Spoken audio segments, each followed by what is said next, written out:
안녕하세요. 김승동 기자입니다. 엊그제 한 해가 시작된 것 같은데 벌써 2월의 끝이네요.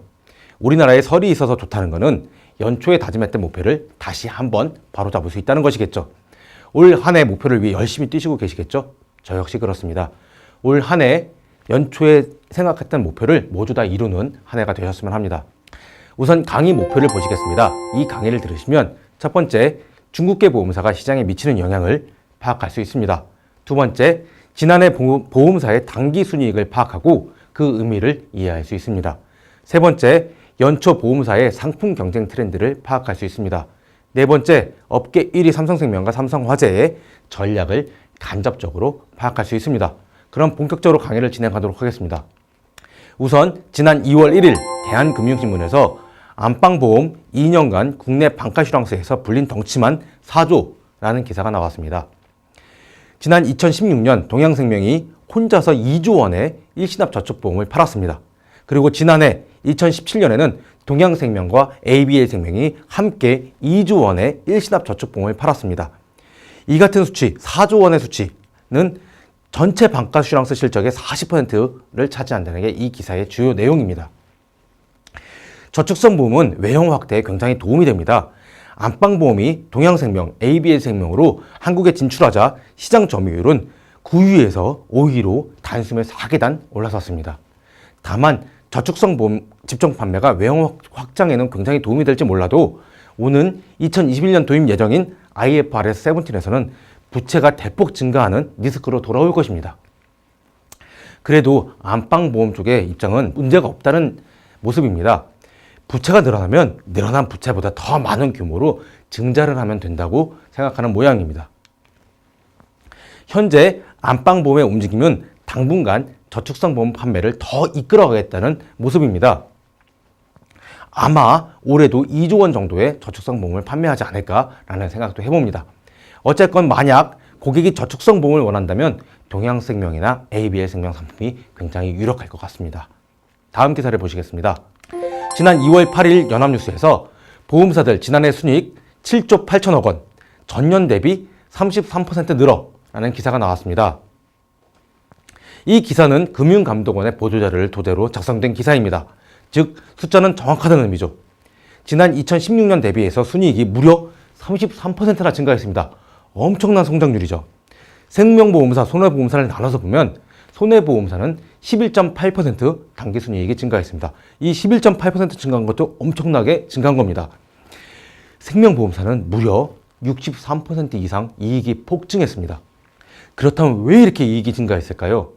2016년에 두 차례나 예정 이율을 인하하면서, 즉 보험료를 굉장히 높이면서 이 보험료를 높게 받은 영향력이 본격적으로 나타나고 있기 때문입니다. 여기에 추가적으로 시중금리가 올라서 자산운용 수익률도 증가했고, 손해보험사의 경우 자동차 보험도 적자에서 흑자로 전환됐기 때문입니다. 그런데 보험사들은 왜 예정 이율을 낮췄었나요? 시중금리가 낮아졌기 때문이라고 핑계를 댔었죠. 그럼 지난해부터 지속적으로 시중금리가 올랐는데 예정 이율을 올리는 회사는 있나요? 혹은 예정 이율을 올리려고 계획하고 있는 회사가 있나요? 제가 알기로는 없습니다. 또 이렇게 이익을 많이 냈는데 수당을 더 지급하겠다는 회사가 있나요? 제가 알고 있고는 없습니다. 일부 보험사는 IFRS 17을 준비한다는 핑계로 자기들 배만 불리고 있어 보이는 것처럼 보이기도 합니다. 다음 기사를 보시겠습니다. 2월 12일 연합뉴스에서 교보생명 젊은층 겨냥 보험료 낮춘 종신보험 출시라는 기사가 나왔습니다. 사실 이 기사는 그냥 보도자료를 옮겨놓은 기사에 불과합니다. 때문에 기사 내용으로는 드릴 말씀이 별로 없습니다. 다만 기사가 감추고 있는 행간의 의미가 매우 큽니다.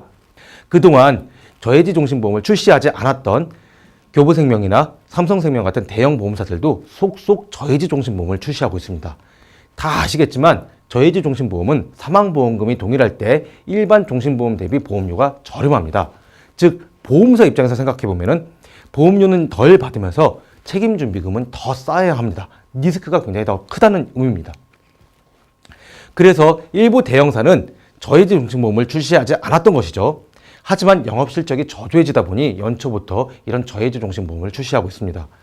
또 삼성생명 같은 경우에 그동안 등한시했었던 소액 미끼 상품이라고 할 수 있는 치아보험까지 출시할 예정이라고 합니다. 소형 보험사 같은 경우에 100원대의 상품을 출시하기도 했습니다. 이런 모습을 보면 시장 경쟁이 정말 치열해지고 있다는 의미를 함축하고 있다고 보여집니다. 또 올해 영업이 정말 쉽지 않을 것이라는 의미도 포함되어 있기도 합니다. 그럼 다음 기사를 보시겠습니다. 지난 2월 18일 연합뉴스에서 삼성생명 금융계열사 컨트롤타워 신설이라는 기사가 나왔습니다. 삼성그룹 부회장이 구속이 되었었죠. 때문에 삼성 계열사들은 자율경영을 진행했었습니다. 자율경영은 한마디로 책임질 사람이 없다는 뜻입니다. 책임질 사람이 없어지니 과감하게 전략을 세우고 나가질 못했습니다. 보험 리딩 기업인 삼성의 전략이 보이지 않았다는 의미죠. 그런데 이제 부회장도 복귀를 했고 컨트롤 타워가 생겼으니 본격적으로 미래에 대한 전략이 나오기 시작할 것 같습니다. 보험 복합점포 활성화, IFA 도입, 헬스케어 본격화 등의 움직임이 조만간 나올 것 같습니다. 마지막 기사입니다. 지난 2월 20일 뉴스품에서는 메리츠 화재에 이어 하나손보도 서명만 하면 가입이라는 기사를 썼습니다. 2월 들어서 손보사를 중심으로 시책 전쟁이 터졌습니다. 일부 대형사의 경우 치아보험에서 650%의 시책을 걸기도 했습니다. 환수 조건도 매우 약하게 변했습니다. 4개월만 납입하면 환수하지 않겠다는 보험사도 등장했죠. 경쟁이 치열해지다 보니 메리츠 화재는 시책을 더 걸기보다 인수 조건을 대폭 완화하는 전략을 취하기도 했습니다. 거의 묻지도 따지지도 않고 서명만 받아오면 가입시켜주겠다는 수준까지 됐죠. 그러다 설 이후 시책 경쟁이 좀 줄었습니다. 하지만 하나손보는 다시 시책 경쟁, 그 다음에 서명만 하면 가입하겠다고 언더라이팅 완화하는 경쟁을 시작하고 있습니다. 이처럼 소액 보장성 보험에서 치열한 경쟁이 벌어진 이유는 크게 세 가지라고 보여집니다. 첫 번째, IFRS 17을 대응을 위해서 보장성 보험을 강화해야 되는 이유입니다. 두 번째, 4월 이후 종합형 실손보험 판매가 금지되기 때문에 고객 접종을 만드는 상품을 보험사가 직접 준비해야 되는 필요성이 있었습니다. 세 번째, 지금까지 고객 접점 미끼 상품이었던 자동차 보험이 자꾸 TM이나 CM 등 비대면 채널로 이동하기 때문이기도 합니다. 때문에 보험사들은 보장성 보험으로 접점을 만들기 위해서 노력한 것입니다. 3월이 되면 이런 경쟁이 시책 경쟁, 언더라이팅 완화 경쟁이 좀 줄어들 것으로 보여집니다. 하지만 앞선 기사에서 말씀드렸던 것처럼 올해 영업시장이 정말 만만치 않을 것이라는 생각도 듭니다. 이상으로 강의를 마치도록 하겠습니다. 곧 새싹이 돋는 봄이 시작됩니다. 더욱 활기찬 시간으로 채우시길 기원합니다. 감사합니다.